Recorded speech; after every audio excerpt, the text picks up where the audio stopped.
Hello everyone and welcome to the video, and today we're going to be talking about how to use Pathfinder and just a full overall guide. Whether you're a basic learner or you are an advanced player, this is going to be the perfect guide for you. So before we get into the video, I do want to say about 90% of you guys are not already subbed, so if you can drop that sub, it would help me out a ton, and I would really appreciate it. So let's get right into the video. So the first thing we always look at is the character's kit, or the Legends kit, and obviously Pathfinder has his passive, where he's able to scan survey beacons, his L1 or his tactical, which is his grappling hook, and then his zip line, which is his ultimate. So we're going to start off with the passive. It is pretty self-explanatory. Just scan it whenever you can. If the ring is closing in and you scanned it, you just want to stick around for a couple extra seconds. If you know it's going to be in the ring again, you could scan it again and get a more accurate idea of where the ring is going to be closing.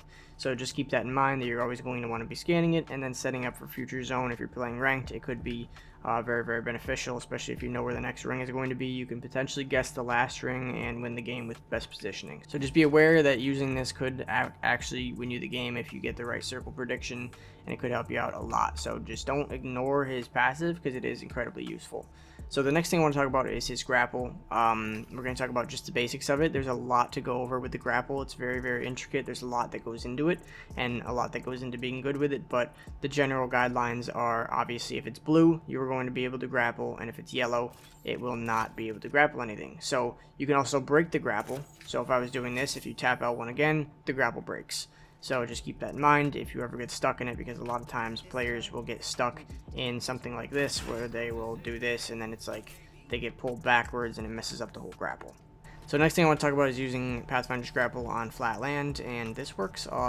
This is going to be your main motion of getting across the map and just using his grapple.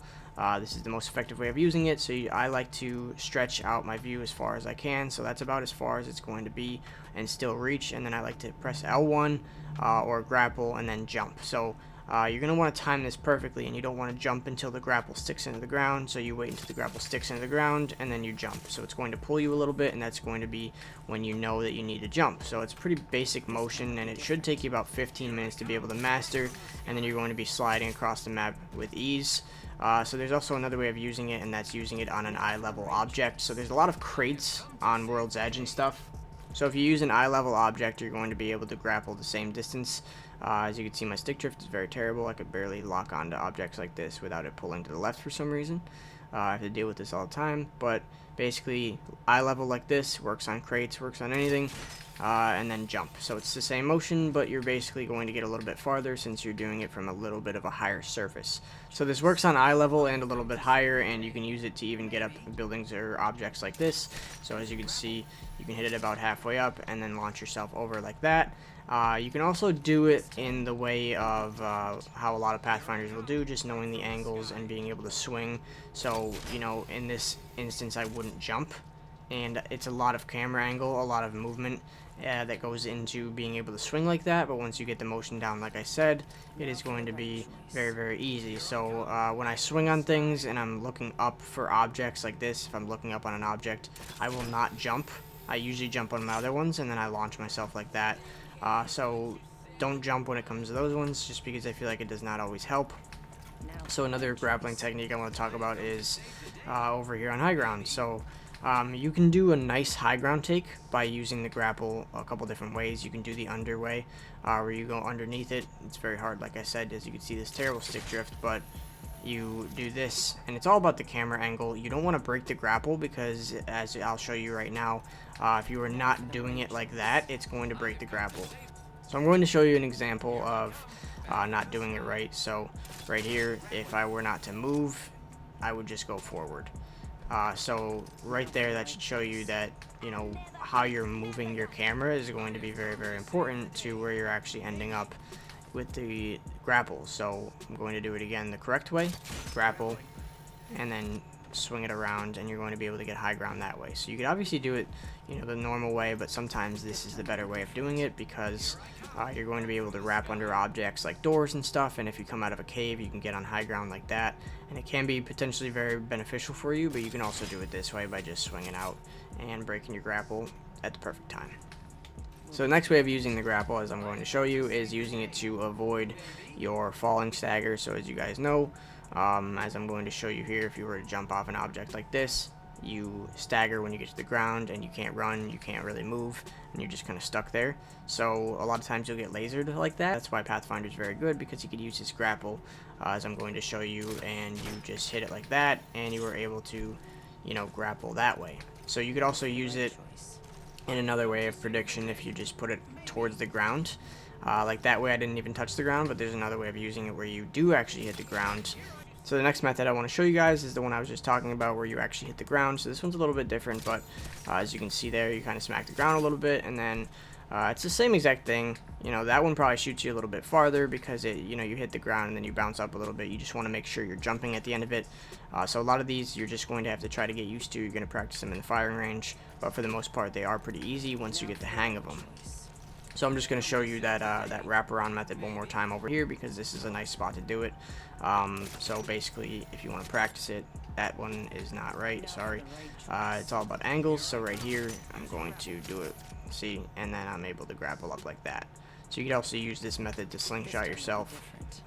If there's a post like this, you can, you know, use it like that, and as you can see, I just went very, very far. So that's like a good method of slingshotting yourself around, and it's the same concept, same movement, except you're going to be doing it sideways instead of underneath. So if you can get this movement down where you do this, you're going to be able to get the other one down where you can slingshot yourself. The general angle you're going to want to be at is you're going to want to be straight at an object, and then you're going to want to launch yourself, you know, this way. So if I wanted to go this way, I would want to be looking this way or this way. And I could show you it on this one too, just real quick before we move on to the zip line. Now for the right choice. So if I wanted to go right, I would come from an angle like this, jump, swing around. And same goes for if I wanted to go left here.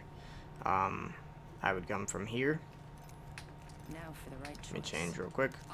Go around like this, and as you can see, it's very, very effective. So now that we talked about all the grappling methods, I just want to talk about using it.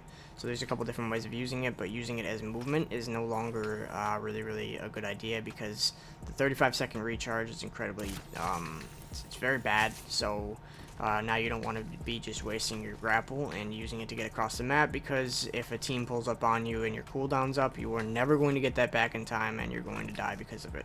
So just keep your grapple unless you're running from the storm, or if you're trying to catch up to teammates or something like that, or if you're running from enemies. So using it as a getaway is obviously very important. I already showed you the methods of using it. So basically, if you're running, you know, just hit it like that, and you're able to slide away and get very, very far. So I already showed you guys how to use it. Now I'm just going to give you, you know, the situations in which you're going to want to use it. So like I said, getting away, another great way of using it is high ground takes. So obviously, if there were, you know, enemies up here, so obviously, you know, if I'm fighting enemies and I want to get onto a house, that's a great way of using it.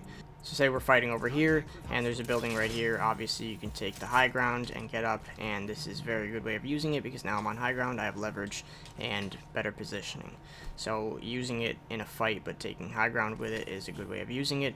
Changing position during a fight is also important if you feel like your positioning isn't good, or running at someone who may be getting a res is also a good way of using it. So if I knock somebody, you know, as Pathfinder, you're going to want to be right up in their face with it and do it like this. So I tend to forget just a couple things, since it is a lot to go over. It's an entire guide on one legend, and there's a lot of details that go into it, so I usually just forget one or two things. So if I did, the most helpful comment I will pin, and I will keep it there.